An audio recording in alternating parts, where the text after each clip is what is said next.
जो आज की जो कंडीशंस है बांग्लादेश के बारे में और जो इस तरह का अत्याचार हो रहा है देखा नहीं गया, जिसको हमने आज़ाद कराया वो हमें आंखें दिखा रहा है और वहाँ बहुत ही जो है मतलब रुला देने वाली तस्वीरें आ रही हैं वहाँ बांग्लादेश। बांग्लादेश की स्थिति दुर्भाग्यपूर्ण है, चिंताजनक है।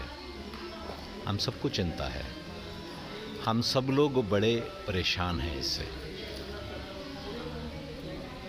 पूरे प्रयास किए जा रहे हैं प्रशासन की तरफ से भी, भारत में आंदोलन भी हो रहे हैं, पूरे विश्व में आंदोलन हो रहे हैं। पर इससे सबसे ज़्यादा चिंता का विषय जो है वो ये है कि यूनाइटेड नेशंस कहाँ है इस समय। जो सो कॉल्ड ह्यूमन राइट्स की बात करते हैं देश, वो कहाँ हैं।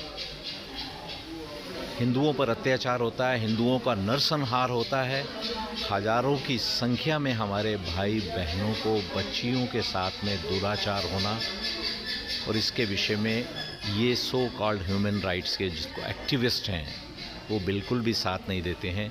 ये बड़ी चिंता की बात। कहाँ से ताकत मिल रही है एक ऐसे देश को जिसको भोजन तक भी हमारा देश प्रोवाइड कर रहा है? ये ऐसा विषय है जिसके बारे में बांग्लादेश को स्वयं सोचने की आवश्यकता है।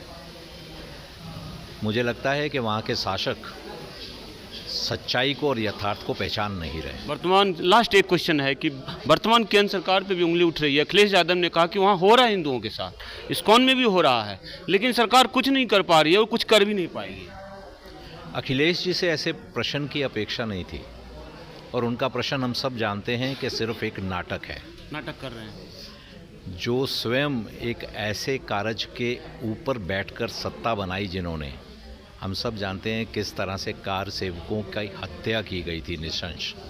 महिलाओं के ऊपर भी उनके पिताजी ने कहा बच्चे हैं, रेप होती थी कि बच्चे हैं, गलती हो जाती है। ऐसे लोगों का बेटा अगर कहे कि जो है हम हिंदुओं के लिए चिंतित हैं, मोदी कुछ नहीं कर पा रहे, तो ये तो हम स्वयं समझ रहे हैं ना। ये तो सिर्फ नाटक हो रहा है, पॉलिटिक्स हो रही है।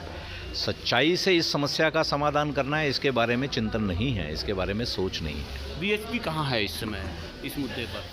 विश्व हिंदू परिषद प्रत्येक क्षण प्रत्येक स्टेज के ऊपर हिंदुओं की रक्षा के लिए कार्य कर रही है। जो बांग्लादेश में भी आंदोलन हो रहे हैं वो विश्व हिंदू परिषद के प्रयासों से ही हो रहे हैं।